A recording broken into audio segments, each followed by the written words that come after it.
Nagsumbong sa Napolcom ang 5 Chinese nationals na nadakip na mga pulis sa isang unit sa Century Peak Tower sa Maynila at hiniling na suspindihin ang mga opisyal ng National Capital Region Police Office sa pangunguna ni Major General Sidney Hernia. Sa kanilang affidavit, sinabi ng Chinese nationals na humingi ang mga pulis ng 4 million pesos na pambayad sa abogado na kanila ring irerekomenda para agad silang mapalaya.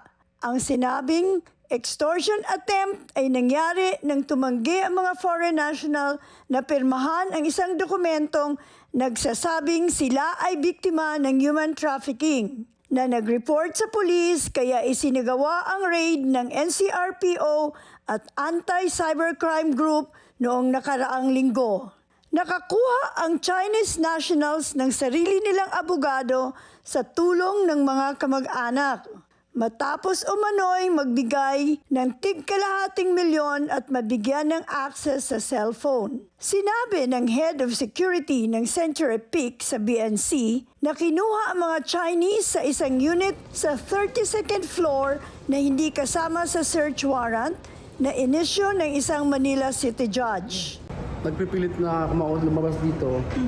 Taliningin ko po yung warrant. Sa 23rd pala sila, 23rd. Ayon sa abogado ng management, wala silang alam na nangyayaring pogo activities sa loob ng building. Sa kabila ng pagtangging sangkot sila sa pogo, 69 na foreign nationals ang kinuha sa 23rd floor, pero kalaunan ay narelease rin ng walang kaso. Ang 40-story building na pagmamay-ari umano ni Willie Keng ay ilang ulit na ring na-raid dahil sa umano'y illegal pogo operations. Para sa agenda, Nancy Carvajal, BNC.